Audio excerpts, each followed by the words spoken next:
Chapter 52. The beautiful P'ing Erh endeavors to conceal the loss of the bracelet, made of work as fine as the feelers of a shrimp. The brave Ch'ing Wen mends the down-cloak during her indisposition. But let us return to our story. Quite so, was the reply with which Dowager Lady Chia greeted Lady Feng's proposal. I meant the other day to have suggested this arrangement, but I saw that every one of you had so many urgent matters to attend to, and I thought that although you would not presume to bear me a grudge, were several duties now again superadded, you would unavoidably imagine that I only regarded those young grandsons and granddaughters of mine, and had no consideration for any of you, who have to look after the house. But since you make this suggestion yourself, it's all right. And seeing that Mrs. Shu and sister-in-law Li were sitting with her, and that Madame Xing and Mrs. Yu and the other ladies, who had also crossed over to pay their respects, had not as yet gone to their quarters, old Lady Chia broached the subject with Madame Wang and the rest of the company. I've never before ventured to give utterance to the remarks that just fell from my lips, she said, as first of all I was in fear and trembling lest I should have made that girl Feng more presumptuous than ever, and next, lest I should have incurred the displeasure of one and all of you.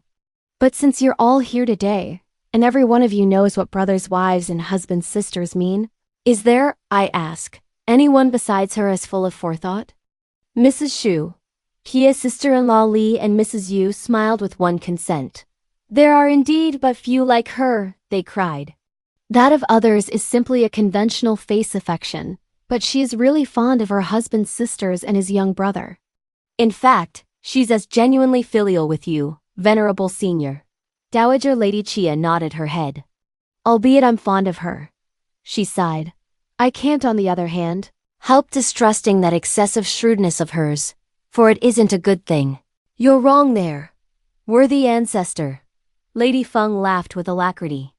People in the world as a rule maintain that too shrewd and clever a person can't, it is feared, live long. Now what people of the world invariably say, people of the world invariably believe. But of you alone, my dear senior, can no such thing be averred or believed. For there you are, ancestor mine, 100 times sharper and cleverer than I.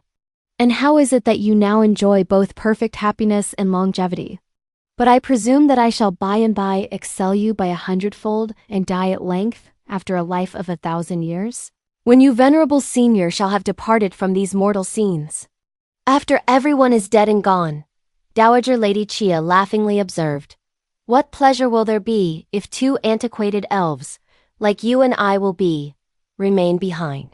This joke excited general mirth. But so concerned was Baoyu about Ch'ing Wen and other matters that he was the first to make a move and return into the garden. On his arrival at his quarters, he found the rooms full of the fragrance emitted by the medicines. Not a soul did he, however, see about. Ch'ing Wen was reclining all alone on the stove couch. Her face was feverish and red. When he came to touch it, his hand experienced a scorching sensation. Retracing his steps, therefore, towards the stove, he warmed his hands and inserted them under the coverlet and felt her. Her body as well was as hot as fire. If the others have left, he then remarked, there's nothing strange about it. But are she, you and Ch'ing Wen too so utterly devoid of feeling as to have each gone after her own business? As regards Ch'ing Wen, Ch'ing Wen explained, I told her to go and have her meal. And as for Yu, P'ing Erh came just now and called her out of doors, and there they are outside, confabbing in a mysterious way. What the drift of their conversation can be, I don't know. But they must be talking about my having fallen ill, and my not leaving this place to go home. P'ing Erh isn't that sort of person, Baoyu pleaded. Besides, she had no idea whatever about your illness, so that she couldn't have come specially to see how you were getting on. I fancy her object was to look up Yu to hobnob with her. But finding unexpectedly that you were not up to the mark, she readily said that she had come on purpose to find what progress you were making. This was quite a natural thing for a person with so wily a disposition to say, for the sake of preserving harmony. But if you don't go home, it's none of her business. You two have all along been, irrespective of other things, on such good terms that she could by no means entertain any desire to injure the friendly relations which exist between you. All on account of something that doesn't concern her. Your remarks are right enough, Ch'ing Wen rejoined. But I do suspect her. As why did she too start, all of a sudden, imposing upon me? Wait, I'll walk out by the back door, Baoyu smiled, and go to the foot of the window and listen to what she's saying. I'll then come and tell you. Speaking the while, he, in point of fact, sauntered out of the back door. And getting below the window, he lent an ear to their confidences. How did you manage to get it? Shiyue inquired with gentle voice. When I lost sight of it on that day that I washed my hands, P'ing Erh answered.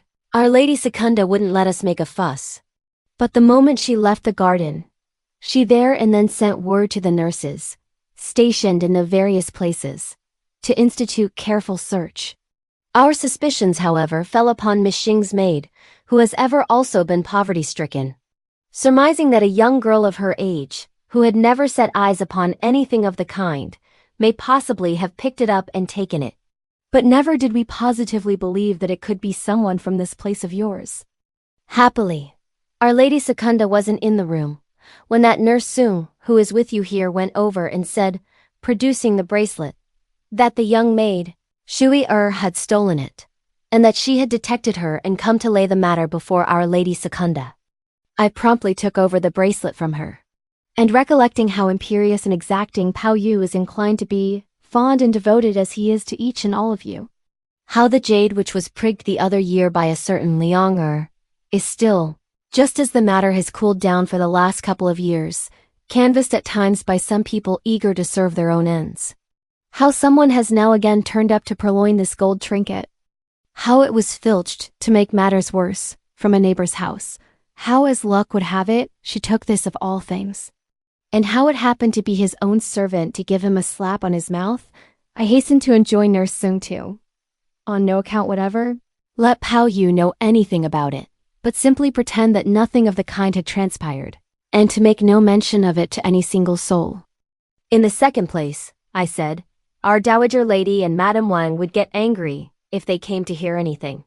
Thirdly, Shijin as well as yourselves would not also cut a very good figure. Hence it was that in telling Our Lady Secunda, I merely explained that on my way to our senior mistress, the bracelet got unclasped, without my knowing it. That it fell among the roots of the grass. That there was no chance of seeing it while the snow was deep, but that when the snow completely disappeared today there it glistened, so yellow and bright in the rays of the sun, in precisely the very place where it had dropped, and that I then picked it up. Our Lady Secunda at once credited my version. So here I come to let you all know so as to be henceforward a little on your guard with her, and not get her a job anywhere else. Wait until Shijin's return, and then devise means to pack her off, and finish with her. This young vixen has seen things of this kind before, Shiyue ejaculated. And how is it that she was so shallow-eyed? What could, after all, be the weight of this bracelet? P'ing Erh observed. It was once Our Lady Secunda's. She says that this is called the shrimp feeler bracelet. But it's the pearl which increases its weight. That minx Ch'ing Wen is as fiery as a piece of crackling charcoal. So were anything to be told her, she may, so little able is she to curb her temper, flare up suddenly into a huff, and beat or scold her, and kick up as much fuss as she ever has done before. That's why I simply tell you. Exercise due care, and it will be all right. With this warning, she bid her farewell and went on her way. Her words delighted, vexed and grieved Baoyu. He felt delighted on account of the consideration shown by P'ing Erh for his own feelings. Vexed, because Shuar her had turned out a petty thief. Grieved, that Shui Erh, who was otherwise such a smart girl, should have gone in for this disgraceful affair. Returning consequently into the house, he told Ch'ing Wen every word that P'ing Erh had uttered. She says, he went on to add, that you're so fond of having things all your own way that were you to hear anything of this business, now that you are ill, you would get worse, and that she only means to broach the subject with you, when you get quite yourself again. Upon hearing this, Ch'ing Wen's ire was actually stirred up, and her beautiful moth-like eyebrows contracted, and her lovely phoenix eyes stared wide like two balls. So she immediately shouted out for Shui Erh. If you go on bawling like that, Baoyu hastily remonstrated with her. Won't you show yourself ungrateful for the regard with which P'ing Erh has dealt with you and me? Better for us to show ourselves sensible of her kindness and by and by pack the girl off and finish. Your suggestion is all very good, Ch'ing Wen demurred. But how could I suppress this resentment? What's there to feel resentment about? Baoyu asked. Just you take good care of yourself. It's the best thing you can do. Ch'ing Wen then took her medicine. When evening came, she had another couple of doses. But though in the course of the night, she broke out into a slight perspiration, she did not see any change for the better in her state. Still she felt feverish, her head sore, her nose stopped, her voice hoarse. The next day, Dr. Wang came again to examine her pulse and see how she was getting on. Besides other things, he increased the proportions of certain medicines in the decoction and reduced others. But in spite of her fever having been somewhat brought down, her head continued to ache as much as ever. Go and fetch the snuff, Baoyu said to Shiyu, and give it to her to sniff. She feel more at ease after she has had several strong sneezes. Shiyu went in fact and brought a flat crystal bottle, inlaid with a couple of golden stars, and handed it to Baoyu. Baoyu speedily raised the cover of the bottle. Inside it, he discovered, represented on Western enamel, a fair-haired young girl, in a state of nature, on whose two sides figured wings of flesh. This bottle contained some really first-rate foreign snuff. Ch'ing Wen's attention was fixedly concentrated on the representation. Sniff a little, Baoyu urged. If the smell evaporates, it won't be worth anything. Ch'ing Wen, at his advice, promptly dug out a little with her nail and applied it to her nose, but with no effect. So digging out again a good quantity of it, she pressed it into her nostrils. Then suddenly she experienced a sensation in her nose as if some pungent matter had penetrated into the very duct leading into the head, and she sneezed 5 or 6 consecutive times until tears rolled down from her eyes and mucus trickled from her nostrils. Ch'ing Wen hastily put the bottle away. It's dreadfully pungent, she laughed. Bring me some paper quick. A servant girl at once handed her a pile of fine paper. Ch'ing Wen extracted sheet after sheet and blew her nose. Well, said Baoyu smiling. How are you feeling now? I'm really considerably relieved. Ch'ing Wen rejoined laughing. The only thing is that my temples still hurt me. Were you to treat yourself exclusively with Western medicines, I'm sure you'd get all right, Baoyu added smilingly. Saying this, go. He accordingly desired Shiyu to Our Lady Secunda and ask her for some. Tell her that I spoke to you about them. My cousin over there often uses some Western plaster, which she applies to her temples when she's got a headache. It's called ifona, so try and get some of it. Shiyu expressed her readiness. After a protracted absence, she, in very deed, came back with a small bit of the medicine. And going quickly for a piece of red silk cutting, she got the scissors and slit 2 round slips off as big as the tip of a finger. After which, she took the medicine, and softening it by the fire, she spread it on them with a hairpin. Ch'ing Wen herself laid hold of a looking-glass with a handle and stuck the bits on both her temples. While you were lying sick, Shiyu laughed, you looked like a mangy-headed devil. But with this stuff on now you present a fine sight. As for Our Lady Secunda, she has been so much in the habit of sticking these things about her that they don't very much show off with her. This joke over, Our Lady Secunda said, she resumed, addressing herself to Baoyu, that tomorrow is your maternal uncle's birthday, and that our mistress, your mother, asked her to tell you to go over. That whatever clothes you will put on tomorrow should be got ready tonight, so as to avoid any trouble in the morning. Anything that comes first to hand, Baoyu observed, will do well enough. There's no getting the whole year round at the end of all the fuss of birthdays. Speaking the while, he rose to his feet and left the room with the idea of repairing to Shichun's quarters to have a look at the painting. As soon as he got outside the door of the courtyard, he unexpectedly spied P'ing's young maid, Xiaolo by name, crossing over from the opposite direction. Baoyu, with rapid step, strode up to her and inquired of her whither she was going. Our 2 young ladies, Xiaolo answered with a smile, are in Miss Lin's rooms. So I'm also now on my way thither. Catching this answer, Baoyu wheeled round and came at once with her to the Shaoxiang lodge. Here not only did he find Baoxiao and her cousin, but Xing Shuyan as well. The quartet was seated in a circle on the warming frame, carrying on a friendly chat on everyday domestic matters, while Ch'ing Wen was sitting in the winter apartment, working at some needlework by the side of the window. The moment they caught a glimpse of him, their faces beamed with smiles. "There comes someone else!" they cried. "There's no room for you to sit." "What a fine picture of beautiful girls in the winter chamber." Baoyu smiled. "It's a pity I come a trifle too late. This room is, at all events, so much warmer than any other, that I won't feel cold if I plant myself on this chair." So saying, he made himself comfortable on a favorite chair of Daiyu's over, which was thrown a gray squirrel cover. But noticing in the winter apartment a jadestone bowl, full of single narcissi, in clusters of 3 or 5, Baoyu began praising their beauty with all the language he could command. "What lovely flowers!" he exclaimed. "The warmer the room gets, the stronger is the fragrance emitted by these flowers. How is it I never saw them yesterday?" "These are," Daiyu laughingly explained, "from the 2 pots of narcissi and 2 pots of allspice, sent to Miss Shu Secunda by the wife of Li Te, the head butler in your household.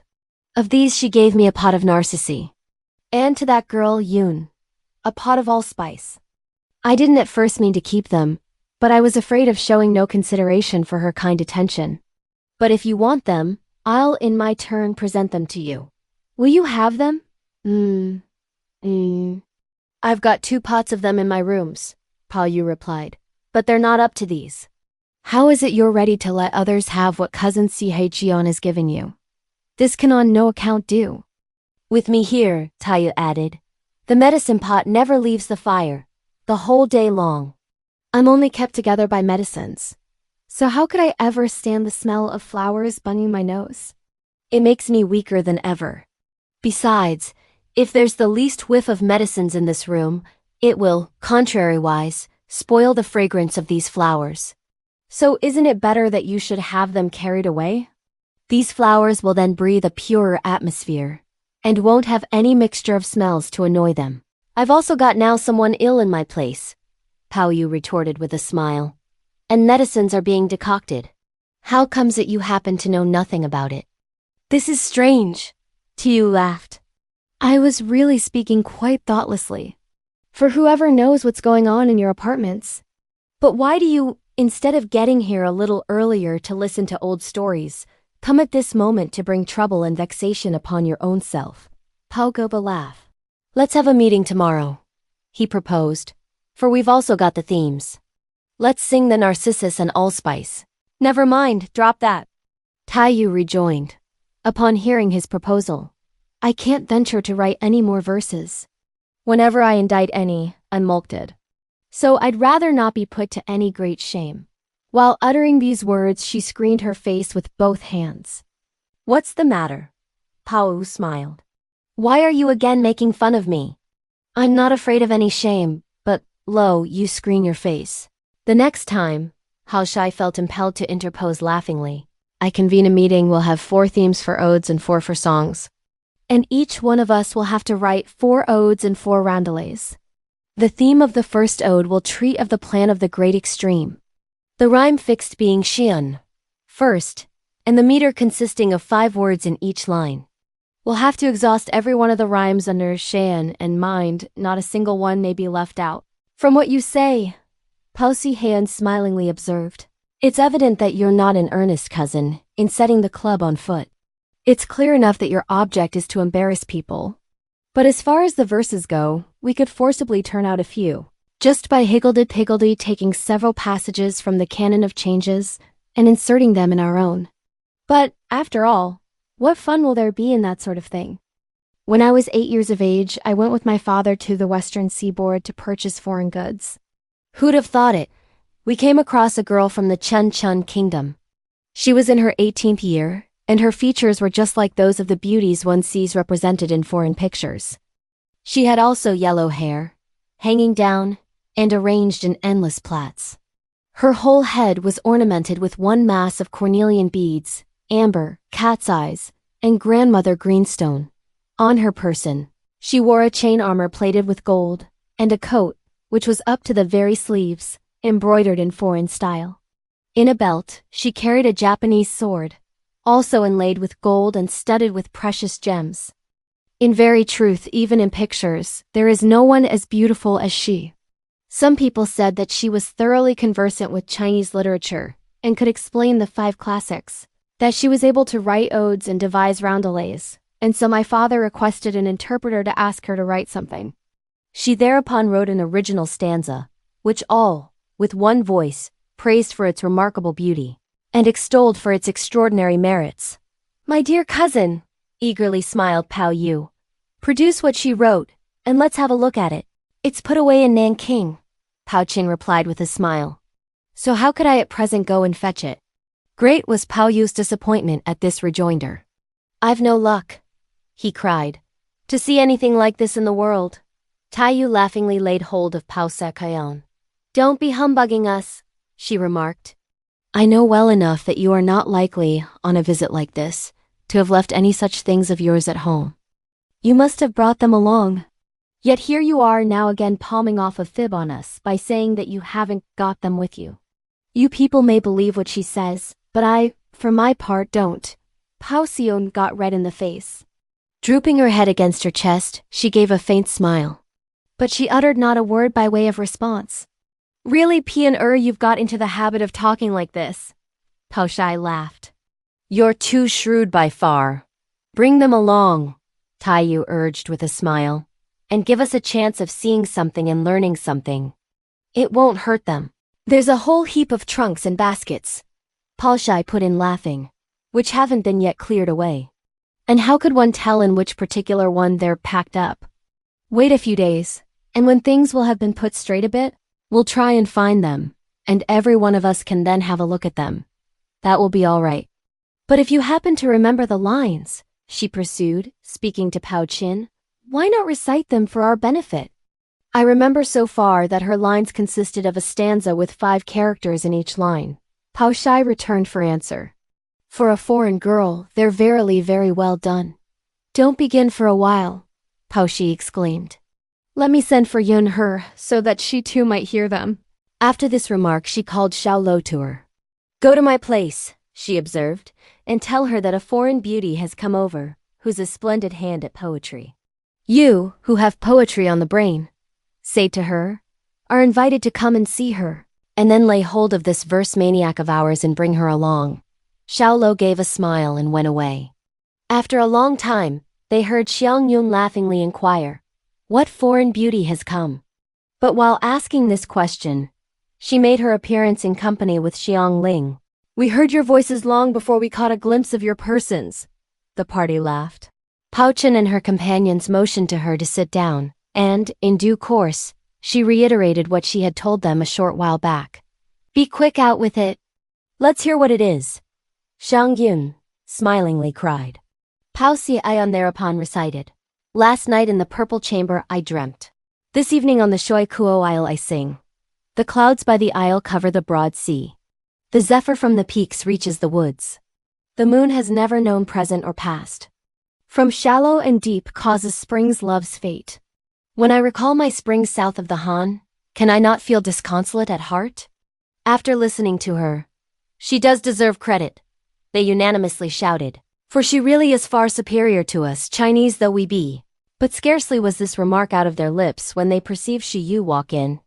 "Madame Wang," she said, "has sent a servant to inform you, Master Secundus, that you are to go at an early hour tomorrow morning to your maternal uncle's, and that you are to explain to him that her ladyship isn't feeling quite up to the mark, and that she cannot pay him a visit in person." Baoyu precipitately jumped to his feet, out of deference to his mother, and signified his assent by answering yes. He then went on to inquire of Bao-Chiau and Bao-Chiau, "Are you two going?" "We're not going," Bao-Chiau rejoined. "We simply went there yesterday to take our presents over, but we left after a short chat." Baoyu thereupon pressed his female cousins to go ahead, and he then followed them. But Daiyu called out to him again and stopped him. "When is Shi Jin, after all, coming back?" she asked. "She naturally come back after she has accompanied the funeral," Baoyu retorted. Daiyu had something more she would have liked to tell him, but she found it difficult to shape it into words. After some moments spent in abstraction, Off with you, she cried. Baoyu too felt that he treasured in his heart many things he would fain confide to her, but he did not know what to bring to his lips. So after cogitating within himself for a time, he likewise observed smilingly, "We'll have another chat tomorrow." And as he said so, he wended his way down the stairs. Lowering his head, he was just about to take a step forward, when he twisted himself round again with alacrity. "Now that the nights are longer than they were, you're sure to cough often and wake several times in the night." "Eh?" he asked. "Last night," Daiyu answered, "I was all right. I coughed only twice. But I only slept at the fourth watch for a couple of hours, and then I couldn't close my eyes again. I really have something very important to tell you." Baoyu proceeded with another smile. "It only now crossed my mind." Saying this, he approached her and added in a confidential tone, "I think that the bird's nest sent to you by cousin Bao-Chiau." Barely, however, had he had time to conclude than he spied Dame Chao enter the room to pay Daiyu a visit. "Miss, have you been all right these last few days?" she inquired. Daiyu readily guessed that this was an attention extended to her merely as she had, on her way back from Tan Chun's quarters, to pass by her door. So speedily smiling a forced smile, she offered her a seat. "Many thanks, Dame Chao," she said, "for the trouble of thinking of me, and for coming in person in this intense cold."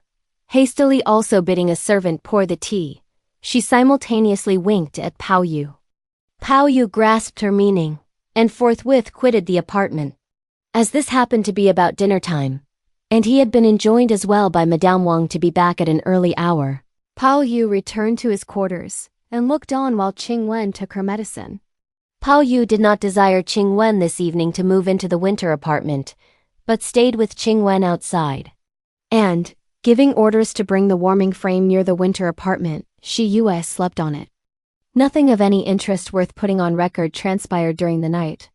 On the morrow, before the break of day, Ch'ing Wen aroused Yue. "You should awake," she said. "The only thing is that you haven't had enough sleep. If you go out and tell them to get the water for tea ready for him, while I wake him, it will be all right." Yue immediately jumped up and threw something over her. "Let's call him to get up and dress in his fine clothes," she said. "We can summon them in after this firebox has been removed. The old nurses told us not to allow him to stay in this room for fear the virus of the disease should pass on to him. So now if they see us bundled up together in one place, they're bound to kick up another row." "That's my idea too," Ch'ing Wen replied. The two girls were then about to call him, when Baoyu woke up of his own accord, and speedily leaping out of bed, he threw his clothes over him. Yue first called a young maid into the room and put things shipshape before she told Ch'ing Wen and the other servant girls to enter. And along with them, she remained in waiting upon Baoyu while he combed his hair and washed his face and hands. This part of his toilet over, Yue remarked, "It's cloudy again, so I suppose it's going to snow. You'd better therefore wear a woolen overcoat." Baoyu nodded his head approvingly, and set to work at once to effect the necessary change in his costume. A young waiting maid then presented him a covered bowl, in a small tea tray, containing a decoction made of Fuqin lotus and red dates. After Baoyu had had a couple of mouthfuls, Yue also brought him a small plateful of brown ginger, prepared according to some prescription. Baoyu put a piece into his mouth, and impressing some advice on Ch'ing Wen, he crossed over to Dowager Lady Chia's suite of rooms. His grandmother had not yet got out of bed, but she was well aware that Baoyu was going out of doors, so having the entrance leading into her bedroom opened, she asked Baoyu to walk in. Baoyu espied behind the old lady, Bao-Chiau lying with her face turned towards the inside and not awake yet from her sleep. Dowager Lady Chia observed that Baoyu was clad in a deep red felt-fringed overcoat, with woolen likey-colored archery sleeves, and with an edging of dark green glossy satin, embroidered with gold rings. "What?" old Lady Chia inquired. "Is it snowing?" "The weather is dull," Bao played. "But it isn't snowing yet." Dowager Lady Chia thereupon sent for Yuan Yang and told her to fetch the peacock down police, finished the day before, and give it to him. Yuan Yang signified her obedience and went off, and actually returned with what was wanted. When Baoyu came to survey it, he found that the green and golden hues glistened with bright luster, that the jade-like variegated colors on it shone with splendor, and that it bore no resemblance to the duck-down coat, which Bao-Chiau had been wearing. "This," he heard his grandmother smilingly remark, "is called bird gold. This is woven of the down of peacocks, caught in Russia, twisted into thread. The other day, I presented that one with the wild duck down to your young female cousin, so I now give you this one." Baoyu prostrated himself before her, after which he threw the coat over his shoulders. "Go and let your mother see it before you start," his grandmother laughingly added. Baoyu assented and quitted her apartments, when he caught sight of Yuan Yang standing below rubbing her eyes. Ever since the day on which Yuan Yang had sworn to have done with the match, she had not exchanged a single word with Baoyu. Baoyu was therefore day and night a prey to dejection. So when he now observed her shirk his presence again, Baoyu at once advanced up to her, and putting on a smile, "My dear girl," he said, "do look at the coat I've got on. Is it nice or not?" Yuan Yang shoved his hand away, and promptly walked into Dowager Lady Chia's quarters. Baoyu was thus compelled to repair to Madame Wang's room, and let her see his coat. Retracing afterwards his footsteps into the garden, he let Ch'ing Wen and Yu also have a look at it, and then came and told his grandmother that he had attended to her wishes. "My mother," he added, "has seen what I've got on." But all she said was, "What a pity!"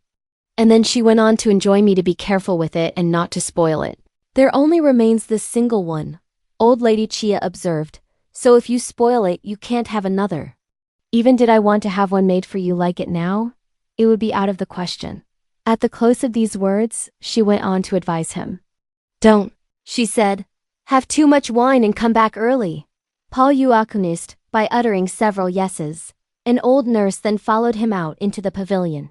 Here they discovered 6 attendants, that is, Baoyu's milk brother Li Kui and Wang Ho-yung, Chang Zhou-chin, Chao Ai-hua, Qian Shi, and Shu Jui, as well as 4 young servant lads, Pei Ming, Pan Ho, Siqiu Xiao and Sao Hung. Some carrying bundles of clothes on their backs, some holding cushions in their hands, others leading a white horse with engraved saddle and variegated bridles. They had already been waiting for a good long while. The old nurse went on to issue some directions, and the 6 servants, hastily expressing their obedience by numerous yeses, quickly caught hold of the saddle and weighed the stirrup down while Baoyu mounted leisurely. Li Kui and Wang Ho-yung then led the horse by the bit. 2 of them, Qian Shi and Shu Ju, walked ahead and showed the way. Chang Zhou-chin and Chao Ai-hua followed Baoyu closely on each side. "Brother Shu and Brother Qian," Baoyu smiled, from his seat on his horse. "Let's go by this side gate. It will save my having again to dismount. When we reach the entrance to my father's study." "Mr. Chia Chang is not in his study?" Shu Jui laughed, with a curtsy. "It has been daily under lock and key, so there will be no need for you, master, to get down from your horse. Though it be locked up," Bao smiled, "I shall have to dismount all the same." "You're quite right in what you say, master." Both Chan Shi and Lakavi chimed in laughingly. "But pretend you're lazy and don't get down. In the event of our coming across Mr. Lei Ta and our number 2 Mr. Lin, they're sure, rather awkward though it be for them to say anything to their master, to tender you 1 or 2 words of advice, but throw the whole of the blame upon us. You can also tell them that we had not explained to you what was the right thing to do." Shu Guai and Qian Shi accordingly wended their steps straight for the side gate. But while they were keeping up some sort of conversation, they came face to face with Lei Ta on his way in. Baoyu speedily pulled in his horse with the idea of dismounting. But Lei Ta hastened to draw near and to clasp his leg. Baoyu stood up on his stirrup, and, putting on a smile, he took his hand in his, and made several remarks to him. In quick succession, he also perceived a young servant lad make his appearance inside, leading the way for 20 or 30 servants, laden with brooms and dust baskets. The moment they espied Baoyu, they one and all stood along the wall, and dropped their arms against their sides, with the exception of the head lad, who bending one knee, sobbed, "My obeisance to you, sir." Baoyu could not recall to mind his name or surname, but forcing a faint smile, he nodded his head to and fro. It was only when the horse had well gone past that the lad eventually led the bevy of servants off, and that they went after their business. Presently, they egressed from the side gate. Outside stood the servant lads of the 6 domestics, Li Kui and his companions, as well as several grooms who had, from an early hour, got ready about 10 horses and been standing on special duty, waiting for their arrival. As soon as they reached the further end of the side gate, Li Kui and each of the other attendants mounted their horses and pressed ahead to lead the way. Like a streak of smoke, they got out of sight, without any occurrence worth noticing. Ch'ing Wen, meanwhile, continued to take her medicines. But still she experienced no relief in her ailment. Such was the state of exasperation into which she worked herself that she abused the doctor right and left. "All he's good for," she cried, "is to squeeze people's money. But he doesn't know how to prescribe a single dose of efficacious medicine for his patients. You have far too impatient a disposition," Yu said, as she advised her with a smile. "A disease, the proverb has it, comes like a crumbling mountain and goes like silk that is reeled. Besides, they're not the divine pills of Lao Sichuan. However could there be such efficacious medicines? The only thing for you to do is to quietly look after yourself for several days, and you're sure to get all right. But the more you work yourself into such a frenzy, the worse you get." Ch'ing Wen went on to heap abuse on the head of the young maids. "Where have they gone? Have they bored into the sand?" she ejaculated. "They see well enough that I'm ill, so they make bold and run away. But by and by when I recover, I shall take one by one of you and flay your skin off for you." P'ing Erh, a young maid, was struck with dismay and ran up to her with hasty step. "Miss," she inquired, "what's up with you? Is it likely that the rest are all dead and gone, and that there only remains but you?" Ch'ing Wen exclaimed. But while she spoke, she saw Xue Er also slowly enter the room. "Look at this vixen!" Ch'ing Wen shouted. "If I don't ask for her, she won't come." Had there been any monthly allowances issued and fruits distributed here, you would have been the first to run in. But approach a bit. Am I tigress to gobble you up? Xue Er was under the necessity of advancing a few steps nearer to her. But all of a sudden, Ch'ing Wen stooped forward, and with a dash clutching her hand, she took a long pin from the side of her pillow and pricked it at random all over. "What's the use of such paws?" she railed at her. "They don't ply a needle, and they don't touch any thread. All you're good for is to prick things to stuff that mouth of yours with. The skin of your phiz is shallow and those paws of yours are light. But with the shame you bring upon yourself before the world, isn't it right that I should prick you and make mincemeat of you?" Xue Er shouted so wildly from pain that Yu stepped forward and immediately drew them apart. She then pressed Ch'ing Wen until she induced her to lie down. "You're just perspiring," she remarked, "and here you are once more bent upon killing yourself. Wait until you are yourself again. Won't you then be able to give her as many blows as you may like? What's the use of kicking up all this fuss just now?" Ch'ing Wen bade a servant tell Nurse Sung to come in. "Our master secundus, Mr. Baoyu, recently asked me to tell you," she remarked on her arrival, "that Xue Er is very lazy. He himself gives her orders to her very face, but she is ever ready to raise objections and not to budge. Even when Shi Jin bids her do things, she vilifies her behind her back. She must absolutely therefore be packed off today. And if Mr. Pao himself lays the matter tomorrow before Madame Wang, things will be square." After listening to her grievances, Nurse Sung readily concluded in her mind that the affair of the bracelet had come to be known. "What you suggest is well and good, it's true." She consequently smiled. "But it's as well to wait until Miss Hua, Flower, returns and hears about the things. We can then give her the sack." "Mr. Baoyu urgently enjoined this today," Ch'ing Wen pursued. "So, what about Miss Hua, Flower, and Miss Sao, Grass? We've, of course, got rules of propriety here, so you just do as I tell you. And be quick and send for someone from her house to come and fetch her away." "Well, now let's drop this," Yu interposed. "Whether she goes soon or whether she goes late is one and the same thing. So let them take her away soon. We'll then be the sooner clear of her." At these words, Nurse Sung had no alternative but to step out and to send for her mother. When she came, she got ready all her effects and then came to see Ch'ing Wen and the other girls. "Young ladies," she said, "what's up? If your niece doesn't behave as she ought to, why call her to account? But why banish her from this place? You should indeed leave us a little face." "As regards what you say," Ch'ing Wen put in, "wait until Bao-Chiau comes, and then we can ask him. It's nothing to do with us." The woman gave a sardonic smile. "Have I got the courage to ask him?" she answered. "In what matter doesn't he lend an ear to any settlement you, young ladies, may propose? He invariably agrees to all you say. But if you, young ladies, aren't agreeable, it's really of no avail. When you, for example, spoke just now, it's true it was on the sly you called him straightway by his name, miss. This thing does very well with you young ladies, but were we to do anything of the kind, we'd be looked upon as very savages." Ch'ing Wen, upon hearing her remark, became more than ever exasperated, and got crimson in the face. "Yes, I called him by his name," she rejoined. "So you'd better go and report me to our old lady and Madame Wang.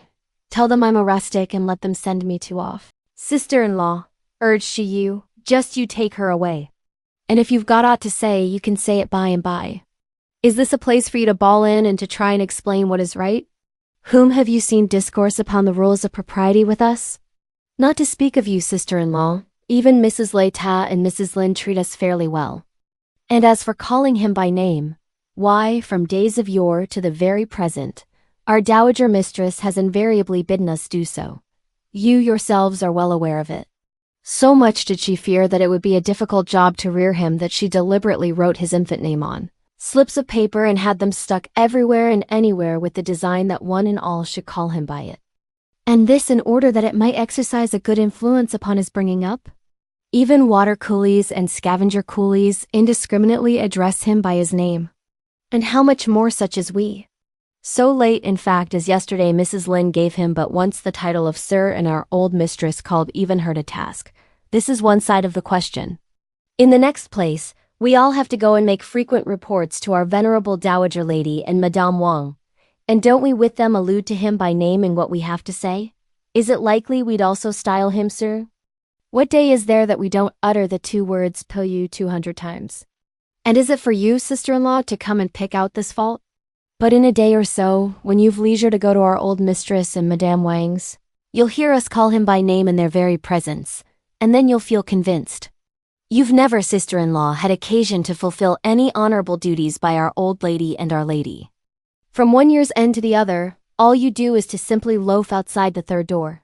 So it's no matter of surprise if you don't happen to know anything of the customs which prevail with us inside. But this isn't a place where you, sister-in-law, can linger for long. In another moment, there won't be any need for us to say anything. For someone will be coming to ask you what you want, and what excuse will you be able to plead? So take her away and let Mrs. Lin know about it. And commission her to come and find our Mr. Secundus and tell him all. There are in this establishment over 1,000 inmates. One comes and another comes, so that though we know people and inquire their names, we can't nevertheless imprint them clearly on our minds. At the close of this long rigmarole, she at once told a young maid to take the mop and wash the floors. The woman listened patiently to her arguments, but she could find no words to say anything to her by way of reply. Nor did she have the audacity to protract her stay. So flying into a huff, she took P'ing Erh along with her, and there and then made her way out. "Is it likely," Nurse Sung hastily observed, "that a dame like you doesn't know what manners mean? Your daughter has been in these rooms for some time, so she should, when she is about to go, knock her head before the young ladies. She has no other means of showing her gratitude. Not that they care much about such things. Yet were she to simply knock her head, she would acquit herself of a duty, if nothing more. But how is it that she says I'm going, and off she forthwith rushes?" P'ing Erh overheard these words and felt under the necessity of turning back. Entering therefore the apartment, she prostrated herself before the two girls, and then she went in quest of Ch'ing Wen and her companions. But neither did they pay any notice whatever to her. "Hi!" ejaculated the woman, and heaving a sigh, for she did not venture to utter a word, she walked off, fostering a grudge in her heart. Ch'ing Wen had, while suffering from a cold, got into a fit of anger into the bargain, so instead of being better, she was worse. And she tossed and rolled until the time came for lighting the lamps. But the moment she felt more at ease, she saw Bao-Chiau come back. As soon as he put his foot inside the door, he gave way to an exclamation and stamped his foot. "What's the reason of such behavior?" Yu promptly asked him. "My old grandmother," Baoyu explained, "was in such capital spirits that she gave me this coat today. But, who'd have thought it, I inadvertently burnt part of the back lapel. Fortunately, however, the evening was advanced so that neither she nor my mother noticed what had happened." Speaking, the while he took it off. Yu, on inspection, found indeed a hole burnt in it of the size of a finger. "This," she said, "must have been done by some spark from the hand stove. It's of no consequence." Immediately she called a servant to her. "Take this out on the sly," she bade her, "and let an experienced weaver patch it. It will be all right then." So saying, she packed it up in a wrapper, and a nurse carried it outside. "It should be ready by daybreak," she urged. "And by no means let our old lady or Madame Wang know anything about it." The matron brought it back again, after a protracted absence. "Not only," she explained, "have weavers, first-class tailors and embroiderers, but even those who do women's work been asked about it, and they all have no idea what this is made of. None of them, therefore, will venture to undertake the job." "What's to be done?" Yu inquired. "But it won't matter if you don't wear it tomorrow. Tomorrow is the very day of the anniversary," Baoyu rejoined. "Grandmother and my mother bade me put this on and go and pay my visit.